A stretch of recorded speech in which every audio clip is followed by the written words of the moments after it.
May 20th, 1999. In a quiet South Australian town, police walked into an abandoned bank vault and made a discovery so disturbing it would scar the nation forever. Inside large barrels filled with chemicals were the remains of multiple missing people, lives silenced, hidden away in the most grotesque of storage. What investigators uncovered wasn't just one crime scene. It was the unraveling of a network of killings, led by ordinary-looking men who turned their hatred and greed into a years-long reign of terror. This would go down in history as the Snowtown murders, or as many still call it today, the bodies in the barrels case. This wasn't just another headline. It became one of the darkest and most haunting chapters in Australia's true crime history, a story of manipulation, cruelty, and a small town forever marked by fear. Before we dive deep into this chilling case, tell me in the comments, do you think killers like this are born or made by their environment? And if you're new here, make sure to subscribe. We bring you the most shocking and unforgettable true crime stories from around the world. In May of 1999, the streets of Snowtown, a small town north of Adelaide in South Australia, were quiet that morning. To most locals, the old State Bank building on the main street was just an empty shell of the past, a disused structure with boarded-up windows, a place people walked by without a second glance. But on that day, police officers with South Australia's major crime squad arrived with a search warrant in hand. They weren't expecting what they were about to find. Inside, the building was cold, stripped of its former life as a bank. The officers moved through the empty halls until they reached the vault, a heavy steel door that hadn't been opened in years. With effort, it creaked open. What awaited inside would become one of the darkest discoveries in Australian history. The beam of a flashlight caught the outlines of large industrial barrels, plastic drums, sealed shut, lined against the wall. The air inside was stale, heavy, but as soon as the first lid was pried open, an overwhelming stench filled the vault. It was the kind of odor that left officers gagging, stumbling backwards, their instincts telling them they had just opened a container of death. One by one, investigators confirmed their worst fears. Inside the barrels were human remains, decomposing, submerged in chemicals meant to mask and contain. In total, 8 victims were found in the vault that day. The barrels had become silent tombs, and Snowtown, a place few outside South Australia had ever heard of, was now thrust into global headlines. For the officers on the scene, it was a moment burned into memory. Hardened investigators, men and women who had seen countless crime scenes before, were shaken to their core. This wasn't a single killing. This was systematic, organized, a grotesque attempt to erase people from existence. And this was not the beginning of the story. It was the end of a long trail of missing persons, names that had quietly disappeared over the years, families left in confusion, welfare payments that continued long after the supposed departures. What was discovered in Snowtown wasn't an isolated crime, but the unmasking of a killing spree that had spanned most of the decade. When the news broke, South Australia erupted in shock. Headlines screamed of bodies in the barrels. Television crews swarmed the small town. Residents, already living in a community scarred by economic decline and unemployment, were horrified that their town's name would now forever be synonymous with death. One resident later told reporters, "We never imagined something like this could be tied to Snowtown. Now the whole world will know us for it." For the families of the missing, the discovery brought both devastation and confirmation. People who had been labeled as missing or dismissed as having simply moved away were now confirmed to have met a tragic fate. Among the victims were men and women from vulnerable backgrounds, some living on the margins of society. They weren't just faceless names. They were sons, daughters, brothers, and sisters, each with a story abruptly cut short. Police quickly secured the scene, sealing off the bank and moving the barrels into forensic custody. The scale of what they were dealing with became immediately clear. This wasn't the work of one person acting impulsively. It was the coordinated effort of a group, And that group had been operating undetected for years, leaving behind a trail of disappearances that had never been fully connected. Until now. As forensic teams worked day and night, investigators traced links back to a man named John Bunting, who was already suspected in relation to missing persons cases. With him were associates Robert Wagner, James Vlasakis, and Mark Hayden, names that would soon be tied to one of the most infamous serial killing sprees in Australian history. The press coverage was relentless. Images of the barrels being removed from the vault were broadcast nationwide, accompanied by headlines branding the crimes as Australia's worst. Parents warned their children never to hitchhike or trust strangers. Communities that had already felt forgotten by the government now wrestled with the idea that such evil could grow unnoticed in their very midst. The discovery also forced the South Australian police and government to confront years of failings. Many of the victims had been reported missing long before the Snowtown vault was ever searched. Some cases had been dismissed as runaways or people simply choosing to start new lives. But in reality, their disappearances were part of a calculated pattern, one that had been operating in plain sight. For detectives, the barrels were both a nightmare and a breakthrough. Inside them lay the physical evidence that would finally connect years of unexplained vanishings to a concrete group of killers. The bodies told a story that words could not. A story of people who had been targeted, brutalized, and silenced. Yet even in the face of overwhelming horror, the investigation had only just begun. Who were these men? How had they managed to kill again and again without being stopped? And why had they chosen Snowtown, a quiet, forgotten town, as the hiding place for their crimes? The answers would take investigators deep into the lives of the killers, exposing not only the brutality of their crimes, but also the disturbing psychology that bound them together.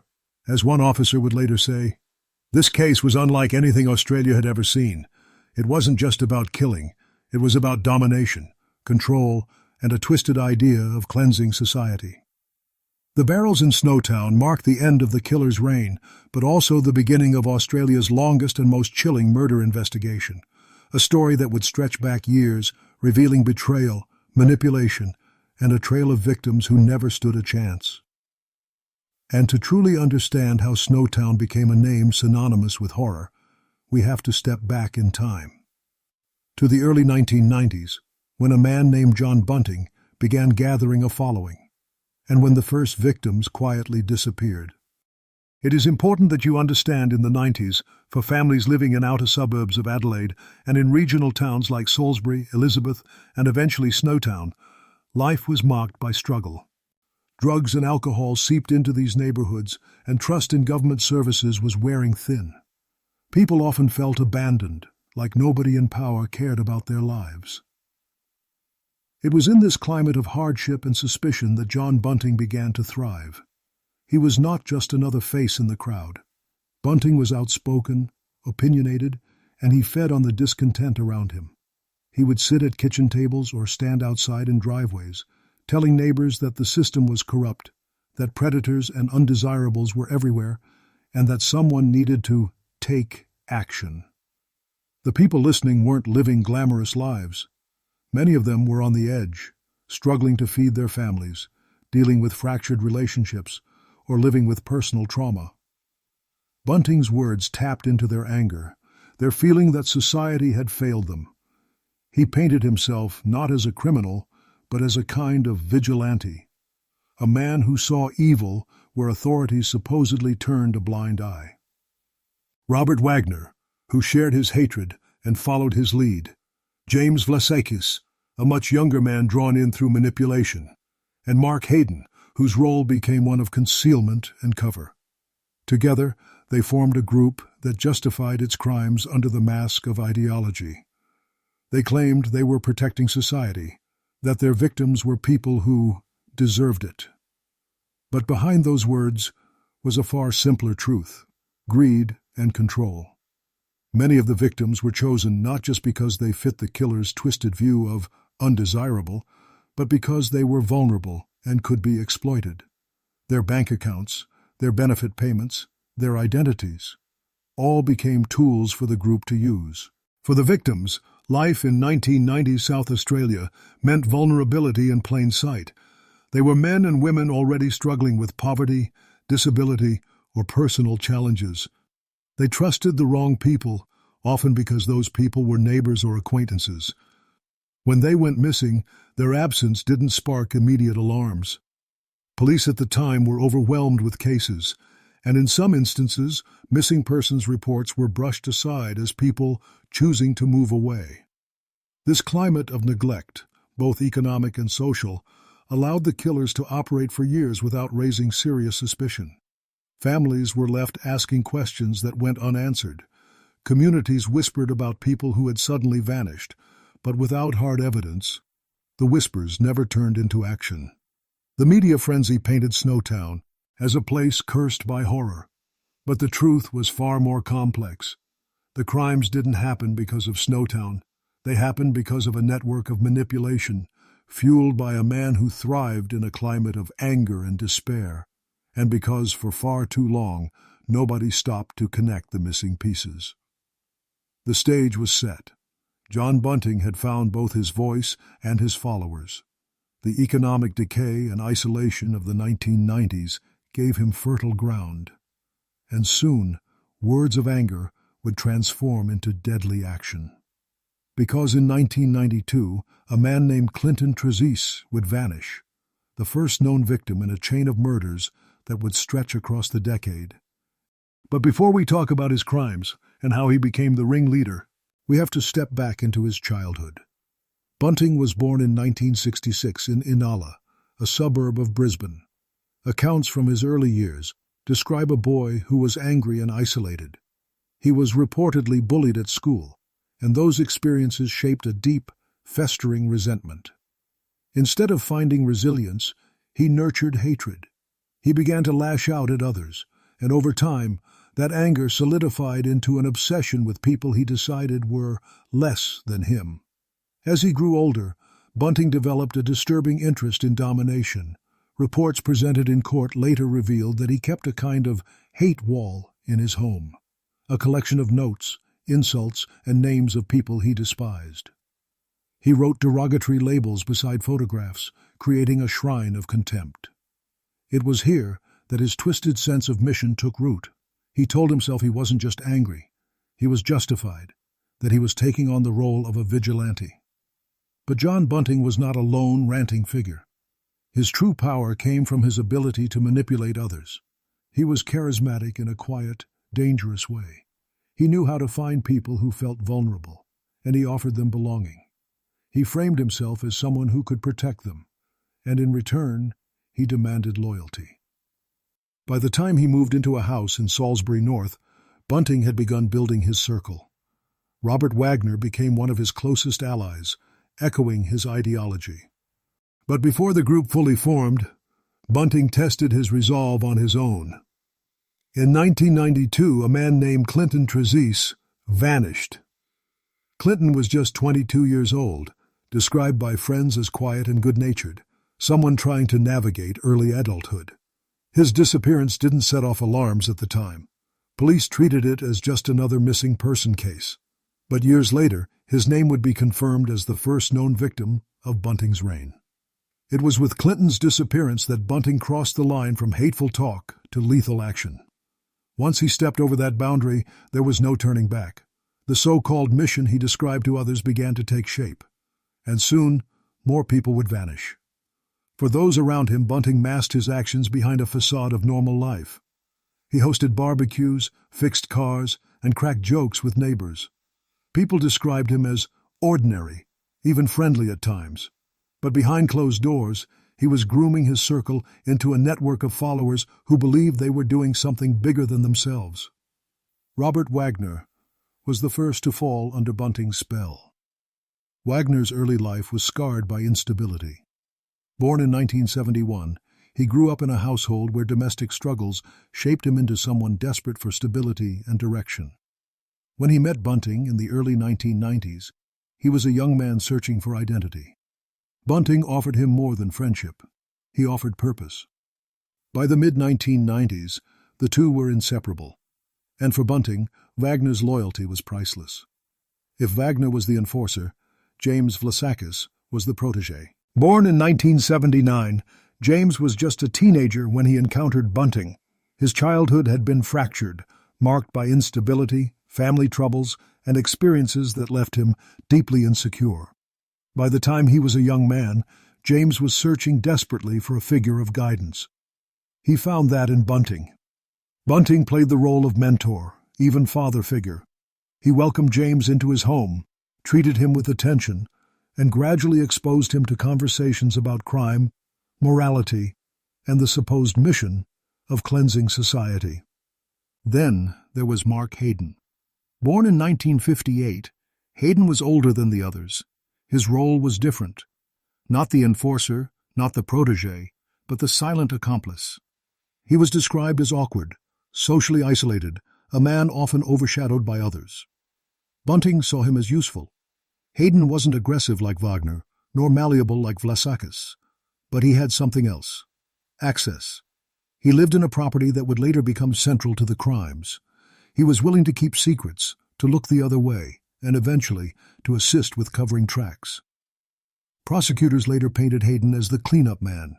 He wasn't driving the ideology, nor was he committing the most direct acts of violence, but he enabled the group, providing the logistical support that kept their crimes hidden for years.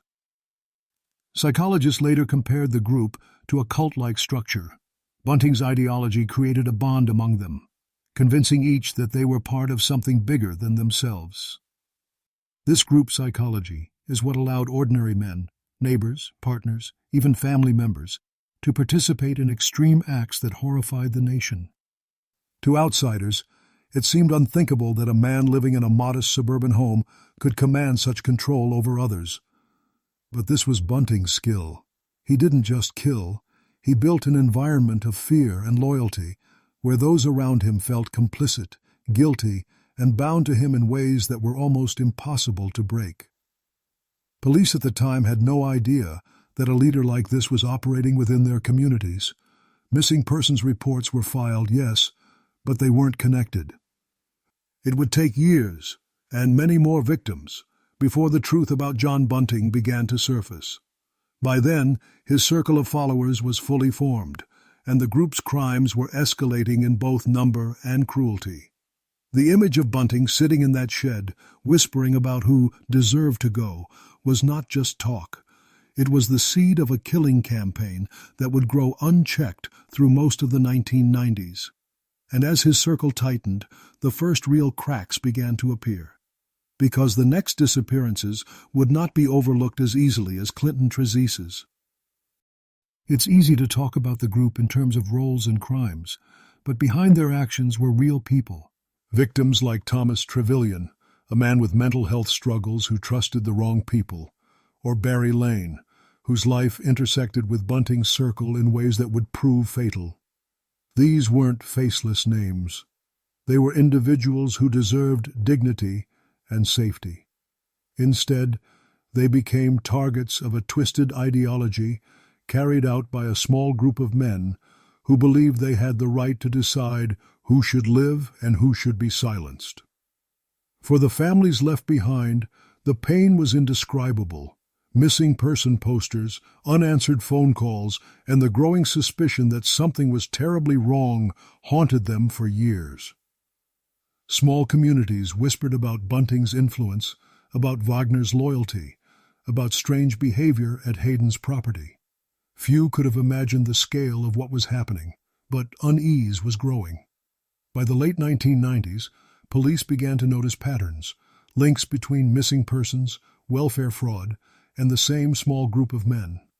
The investigation was building, but it would take one shocking discovery in Snowtown to reveal just how deep the horror went. The barrels in the Snowtown vault would eventually expose everything, every lie, every disappearance, every manipulation that had festered in the shadows for nearly a decade. But before police uncovered that vault, John Bunting's group continued to operate with chilling confidence. And each step deeper pulled his accomplices further into a nightmare that they could no longer escape. The story of Snowtown's crimes doesn't begin in the barrels. It begins years earlier, quietly, in the suburbs of northern Adelaide. It was 1992 when the first man disappeared. His name was Clinton Trezise. A 22-year-old with a shy smile, Clinton came from a working-class family. Friends described him as kind-hearted but struggling to find his footing. He drifted through casual jobs, sometimes sleeping on couches, trying to carve out his place in a world that often left people like him behind. But to John Bunting, the self-styled vigilante who had begun gathering like-minded men around him, Clinton wasn't a person. He was a target, someone Bunting decided did not deserve to live. On a chilly evening in August 1992, Clinton was lured to a house in Salisbury. What followed was the first killing attributed to the group. Court records later revealed that Clinton was brutally attacked and never left that home alive. His body was buried in a shallow grave near Lower Light, north of Adelaide. For nearly 5 years, Clinton's disappearance went unnoticed by police. There was no urgent missing person search, no major investigation. To authorities, he seemed like another young man who had slipped through the cracks. His family, however, never gave up hope, until 1994, when a farmer stumbled across human remains while working on his property. It was Clinton. By then, his killers were already planning their next moves. The second known victim was Ray Davies, a middle-aged man with intellectual disabilities. Ray lived in a caravan behind the home of Suzanne Allen, a woman connected to the group.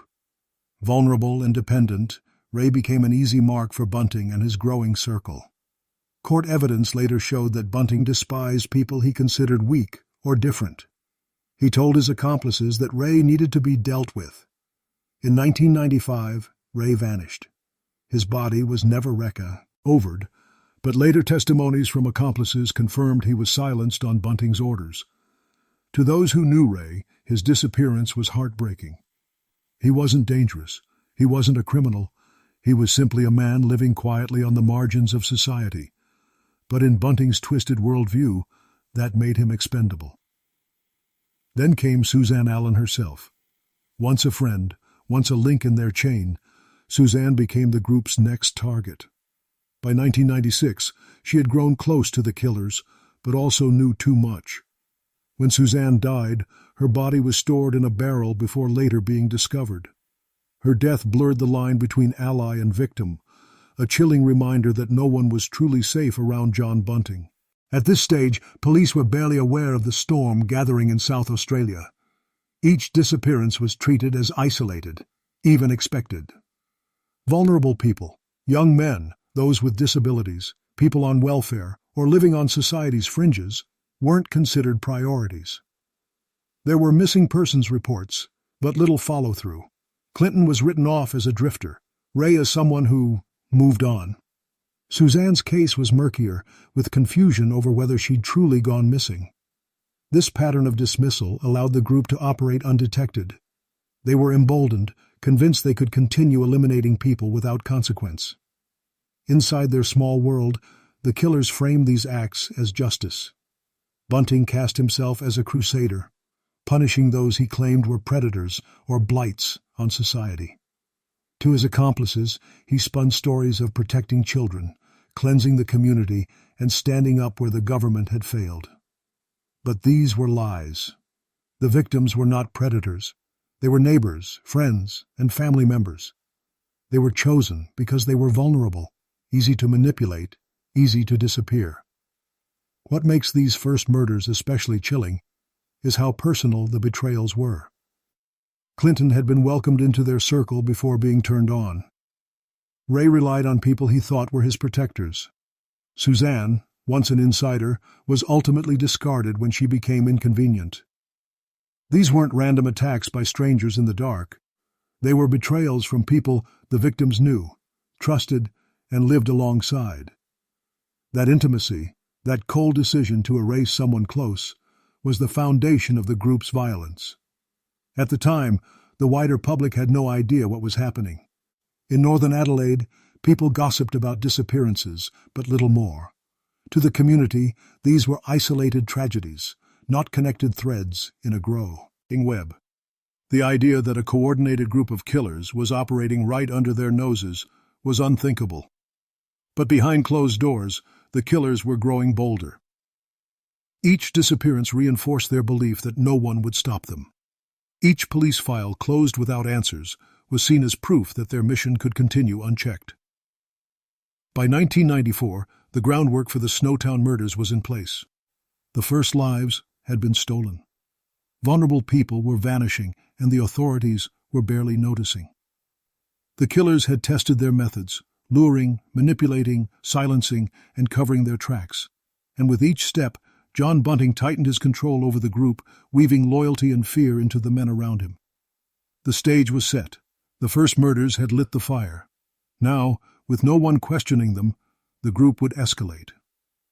What began with one young man in 1992 would spiral into one of the darkest chapters in Australian history. The first victims had been silenced, their stories buried. But soon, the killings would intensify, more frequent, more coordinated, and more horrifying. And it would take years before police even began to see the pattern. The scene opens with a lonely streetlight flickering above a quiet Elizabeth neighborhood. A poster flaps against a pole, another face, another name, yet another missing person in South Australia. For the community, these posters had begun to feel like wallpaper, always there, but slowly ignored. What no one knew was that behind those faces was a growing pattern of silencing that authorities had yet to piece together. And at the center of it all was John Bunting, now emboldened, now escalating. By 1995, Bunting's group had already crossed a line most people could never even imagine. But instead of stopping, they pushed forward. With each new victim, their confidence grew. They weren't just taking lives, they were learning how to cover their tracks, how to profit, and how to manipulate the system itself. And for a while, it worked. The killings during these years became less about revenge and more about control. Bunting had convinced his followers, Robert Wagner, James Vlasekis, and Mark Hayden, that their mission was righteous, that they were cleansing society of people they deemed unworthy. But hidden beneath that self-styled justification was something far more selfish: greed. One of the first victims during this escalation was Barry Lane, a man who had once been part of Bunting's inner circle. Lane had lived in the same northern suburbs as the group, and for a time considered himself close to Wagner. But over the years, Lane began to distance himself. He had knowledge, too much knowledge, of what Bunting and his followers were capable of. In 1995, Lane was silenced. His life ended not at the hands of a stranger, but by people he had once trusted. For the killers, this was framed as a necessary act. For the community, Lane simply disappeared, his absence brushed off as just another troubled man gone missing. The tragedy was that Lane wasn't just a name on a missing poster. He was someone's brother, someone's son. His life had meaning, but in the twisted world Bunting created, that humanity was erased. This was also the period when the group began targeting not only people they despised, but also those whose government benefits or assets they could exploit. It was a new layer to their crimes, silencing victims, then using their bank accounts to siphon payments, sometimes for months after the person was gone. Neighbors and acquaintances occasionally raised eyebrows. Why was a man seen no more, yet his benefits still collected? Why did phone calls sound odd, as if someone else was answering for them? But these whispers never gained traction with police. South Australia in the 1990s had a backlog of missing persons, and many cases were written off as people moving away, drifting, or simply choosing to vanish. That assumption gave Bunting's group the perfect cover. By the mid-1990s, locals were starting to notice a pattern. Families complained of loved ones vanishing without trace. Friends whispered about people going missing after crossing paths with Bunting's circle. Yet the official response remained muted. Police resources were stretched thin, and missing adults, especially those with complicated lives, were not always prioritized. In the eyes of law enforcement, there wasn't yet a visible connection between these disappearances. But in the neighborhoods of Adelaide's northern suburbs, unease was growing. Mothers warned their children about keeping their distance from certain houses. Rumors spread through pubs and street corners that something dark was happening, something bigger than anyone wanted to admit. It's important to pause here and remember who these victims really were. Barry Lane wasn't just a statistic. He was a man who, despite his struggles, deserved to live without fear. Thomas Trevelyan wasn't just a troubled soul. He was someone's son, someone who had once laughed, once dreamed, once been alive with possibility. Yet, in Bunting's world, their voices were stolen, and in the eyes of society, their vanishings were brushed aside. This raises a chilling question. How many other cases labeled as missing persons in the 1990s might have been something far more sinister? From 1995 to 1997, the group grew bolder, their methods sharper, their confidence untouchable. Each disappearance became another test of how far they could go. And with each successful cover-up, their sense of invincibility only deepened. They had learned how to erase people, and worse, they had learned how to profit from it. And as the police failed to connect the dots, the killers began preparing for their most infamous stage. A stage that would soon shock not just South Australia, but the entire world. It begins with a silence that doesn't belong in a bank, a forgotten branch of the State Bank of South Australia, sitting empty on a lonely street in Snowtown. The building had been closed for years, its windows dusty, its walls peeling. Yet, in the dead of night, the sound of a heavy door creaking open disturbed the quiet. A group of men entered, dragging barrels across the floor, their metallic scrape echoing through the hollow chamber. Those barrels would become one of the darkest symbols in Australian criminal history. But to understand how they got there, we need to step back, because the idea of the barrels wasn't just a spur-of-the-moment decision, it was the result of years of cruelty spiraling out of control. By 1997, the group of men led by John Bunting had already carried out multiple killings. They had convinced themselves that their victims deserved it. Cleaning up society was the twisted justification they clung to. But with each crime, one problem became harder to ignore: what to do with the remains. For years, the group had hidden victims in shallow graves, or in houses where the bodies were left behind in appalling conditions.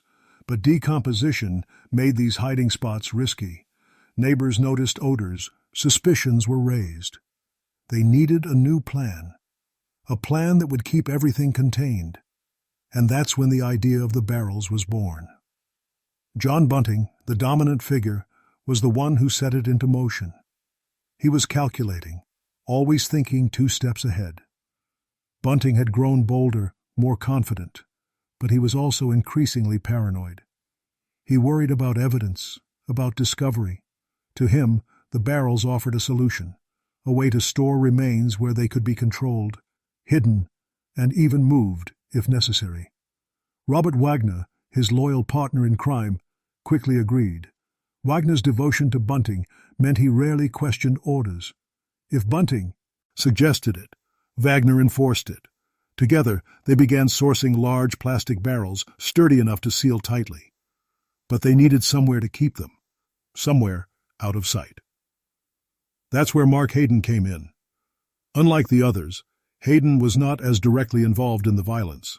His role was logistics, the one who helped provide cover stories, transportation, and practical arrangements. He was the fixer, the man who could find places and move things around. It was Hayden who suggested the disused bank vault in Snowtown. To most, it was just another abandoned building in a declining rural town. But to this group, it was perfect, isolated, overlooked, and equipped with a vault that had once stored money. Now, it would store something else entirely. The barrels weren't just storage containers. They became part of a system of control. Each one represented a person who had been silenced. But beyond hiding remains, the group had another motive. Many of their victims had welfare benefits or assets that the killers wanted to exploit. By keeping the victims' identities alive on paper, the men continued to claim government payments long after the victims had vanished. It was a chilling form of exploitation. The victims weren't just taken physically, but even in death, their identities were used for profit. Meanwhile, in Adelaide and surrounding areas, families of the missing were left in limbo. Take Barry Lane, for example. He was a former associate of Bunting's who became a victim himself. Lane had been known in the community, and his disappearance raised questions. But when police received reports, they often treated them as routine missing persons cases. Adults, after all, were legally allowed to vanish if they wanted. This dismissive approach allowed the group to operate for years without serious scrutiny. But not everyone overlooked the warning signs. In Snowtown, locals began to notice strange behavior around the bank. Mark Hayden, in particular, drew attention. He was seen going in and out at odd hours, sometimes with others, sometimes alone. Residents couldn't understand why anyone would be using that building. It wasn't a store, it wasn't an office. And yet the comings and goings continued. Some neighbors would later admit they thought something illegal was happening there. Drugs, perhaps, or stolen goods. The reality was far worse than anything they could have imagined. The barrels sat in the vault, sealed tightly, their contents hidden from sight, but never truly contained. The stench inside that room was overwhelming, so strong that even seasoned investigators would later describe it as unforgettable. But in those years before discovery, the barrels were simply kept locked away, their secret known only to the men who placed them there. By 1998, the plan was complete. The group had successfully relocated multiple remains into the barrels, moving them under cover of night, transporting them to Snowtown, where they believed no one would ever find them. The bank became a warehouse of silence, a place where human lives had been reduced to objects, sealed and stored away as if they were nothing. For the killers, this was order, this was control. For the victims' families, it was absence, confusion, and heartbreak. They continued to search, to file reports, to hope for answers, and each time they were told that their loved one had simply chosen to disappear, the truth slipped further from reach. The town itself, small and struggling, had no idea it was harboring one of Australia's darkest secrets. Snowtown would soon become synonymous with horror, but at this point it was just another quiet rural town, a place where people nodded at each other in the street, where gossip spread quickly, but where no one guessed the true scale of what was happening in their midst. Imagine walking past that abandoned bank day after day, never knowing that behind its locked doors, barrels held the evidence of a nationwide nightmare. And yet, as secure as the killers thought their plan was, cracks were forming. Police, once slow to act, were beginning to notice patterns, multiple missing persons linked by similar circles, welfare fraud connected to the same individuals, and names like John Bunting and Robert Wagner starting to appear again and again in reports. The barrels had been meant to hide evidence, to bury the truth deeper, but in reality, they were creating a trail that investigators would eventually follow straight into the heart of Snowtown. The vault was silent. The barrels stood waiting. The killers believed they had found the perfect hiding place. But in 1999, when police finally unlocked that vault, the truth inside would shock the nation and change the name Snowtown forever.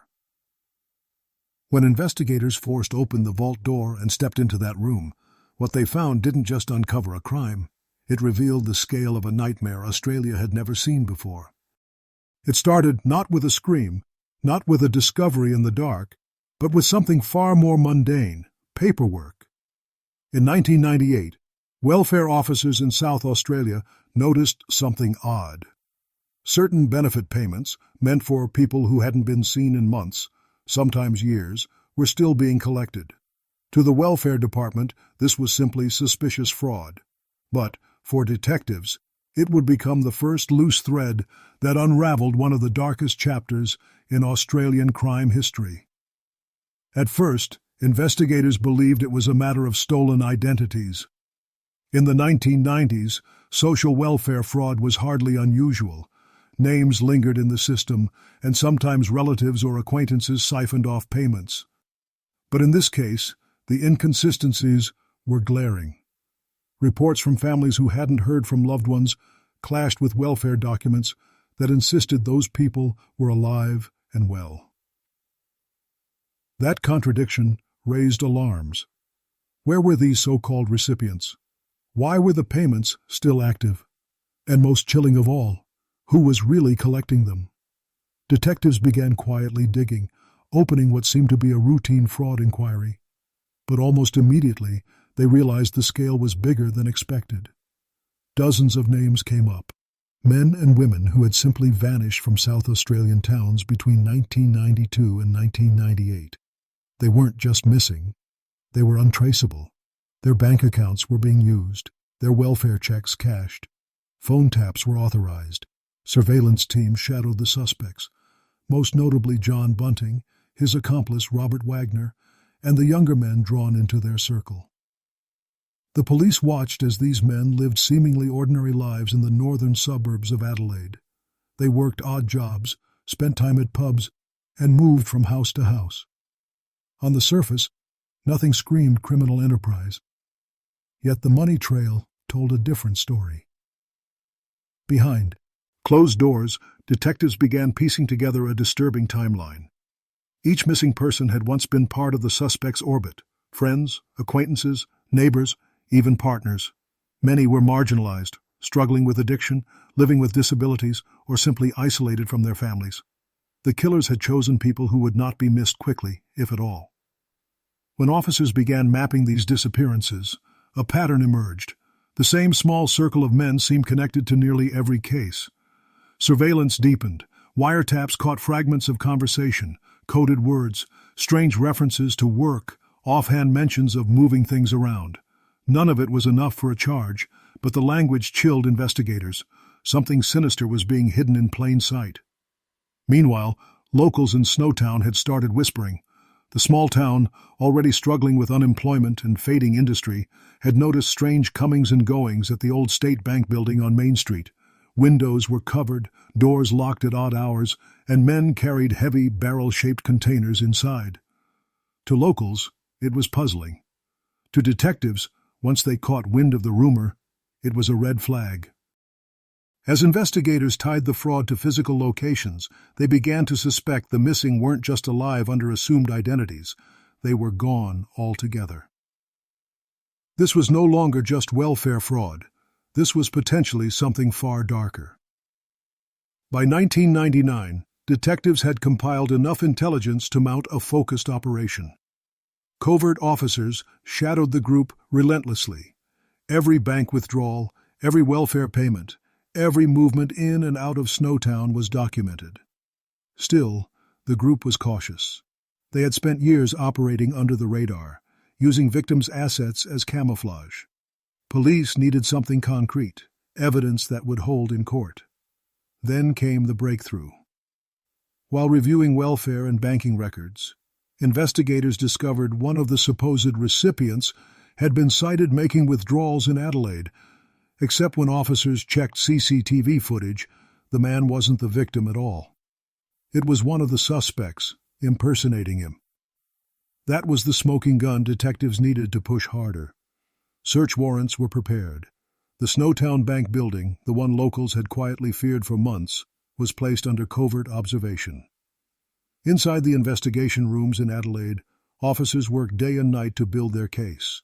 They were trying to connect years of vanished people into one chilling web. Missing persons files, once dismissed as runaways or troubled cases, were pulled from storage. Patterns aligned. Families who had long begged police to take their worries seriously were contacted again. Their worst fears, that their loved ones weren't missing by choice, were slowly confirmed. Imagine being one of those family members.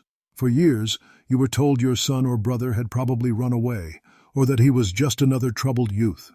Now detectives were calling to say his name had surfaced in a major investigation. Relief mixed with dread. Because if their loved one wasn't alive, where was he? By May 1999, the pressure on police to act was enormous. Surveillance had provided enough circumstantial evidence to believe something catastrophic was being hidden in Snowtown. But no one yet understood the scale. No one imagined how many victims were involved or how gruesomely their lives had been taken. All detectives knew was that the fraud was the tip of the iceberg, and the truth lay behind the locked doors of that bank vault. On the ground, locals still noticed suspicious activity. Some avoided the building altogether. Others dismissed it as just blokes storing stuff. Snowtown was a small place. People didn't want to pry. But whispers grew louder, and detectives knew, if they didn't move soon, evidence could disappear forever. So, in May of 1999, they made their decision. A raid was authorized. Police vehicles rolled quietly into Snowtown. Officers surrounded the bank building, and as they forced their way inside, they had no idea what they were about to uncover. It would be Australia's most chilling crime scene. At this moment in the story, the investigation shifts forever.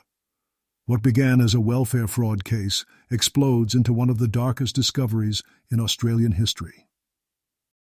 May 20th, 1999.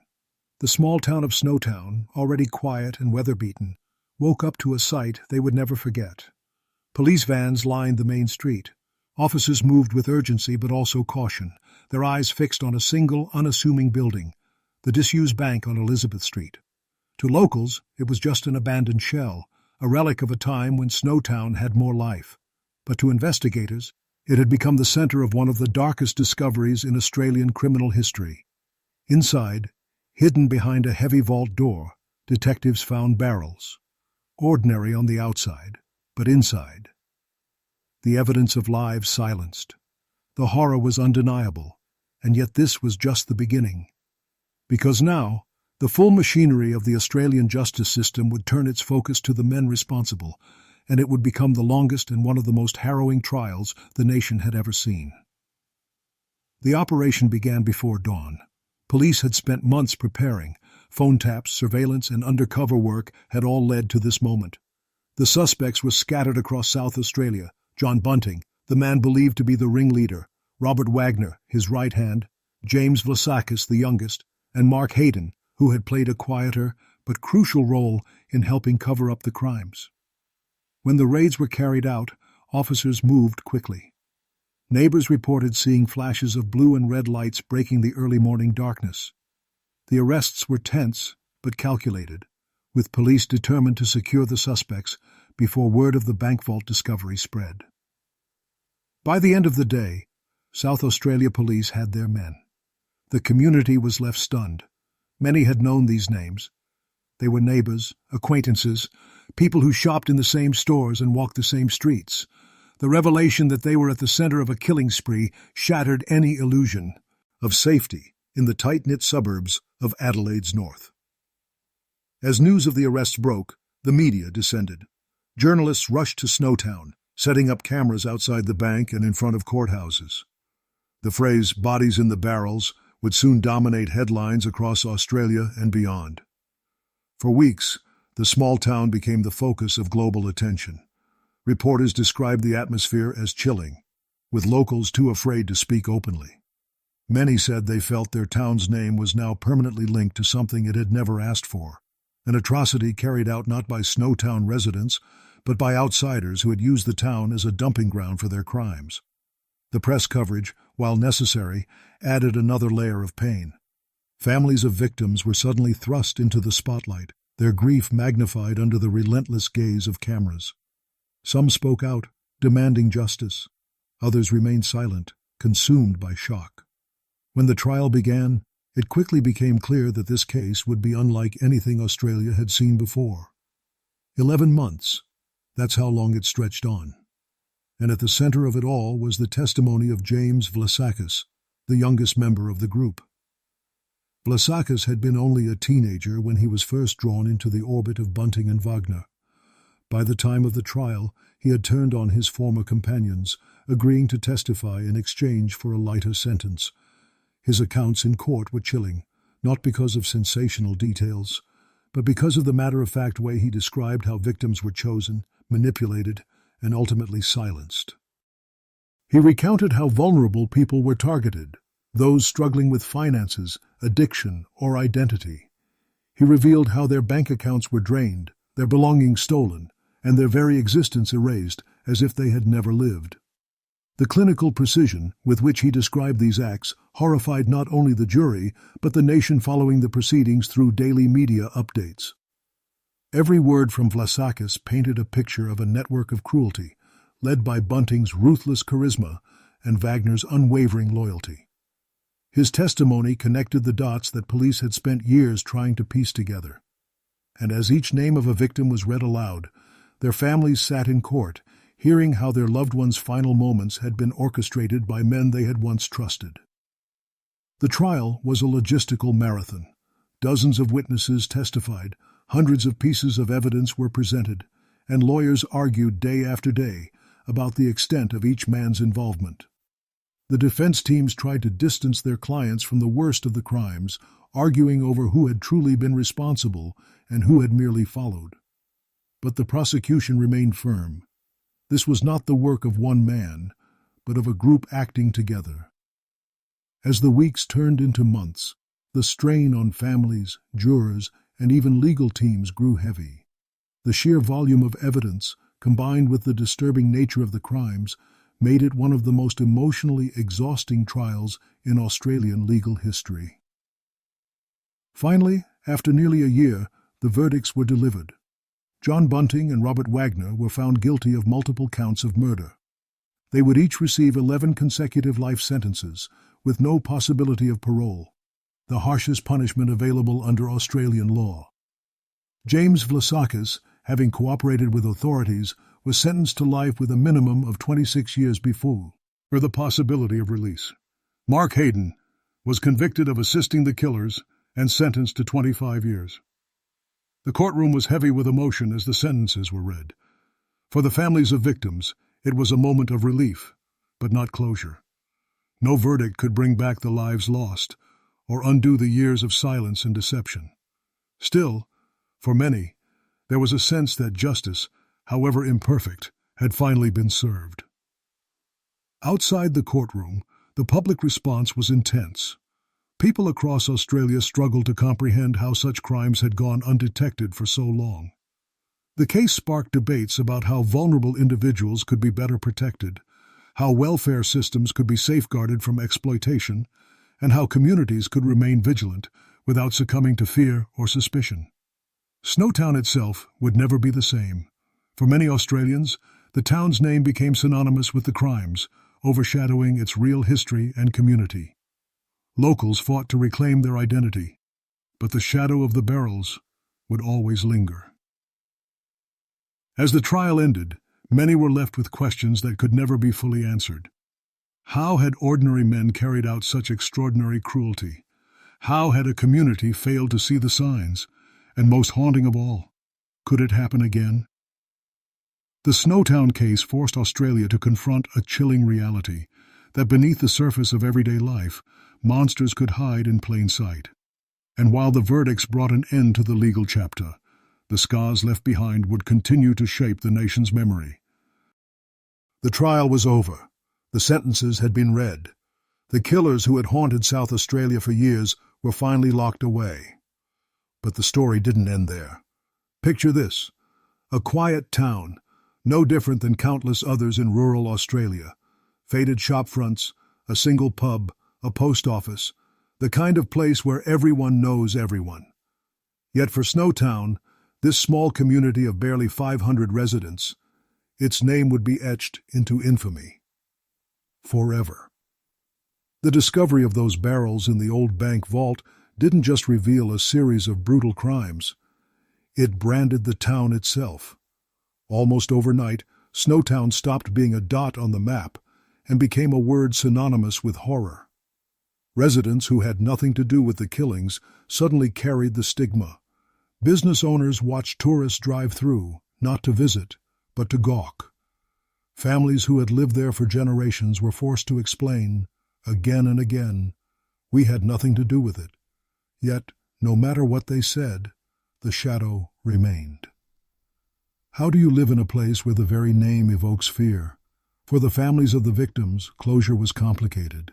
Yes, the killers had been caught. Yes, justice, at least in the legal sense, had been served. But no sentence could bring back the lives stolen. Each victim had a story. They were brothers, sons, fathers, friends. Some struggled with poverty, disability, or addiction. Others were simply vulnerable and fell into the orbit of men who manipulated them. Their families were left not just with grief, but with years of confusion and guilt. Many admitted they spent sleepless nights replaying moments, times they wished they'd asked another question, pressed harder, noticed the warning signs. Courtrooms can deliver verdicts, but they cannot heal wounds.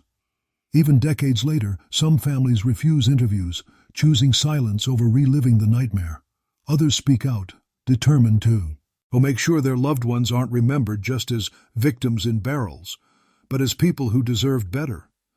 For Snowtown itself, the impact was both immediate and lasting. Reporters descended, television cameras filled the streets, and headlines across the globe plastered the word Snowtown. The town's reputation was sealed. Real estate values dropped. Businesses closed. For a time, locals considered changing the town's name altogether. One former mayor said, "It doesn't matter what good happens here. We'll always be linked to that vault." Even today, more than 2 decades later, if you mention Snowtown in Australia, most people don't think of the rolling farmland or the small community. It's the barrels that come to mind. The Snowtown case didn't just scar a town, it shook the nation's trust in law enforcement. For years, victims had been reported missing, yet their disappearances were overlooked, dismissed, or chalked up to transient lifestyles. It wasn't until welfare fraud raised red flags that the network of killings began to unravel.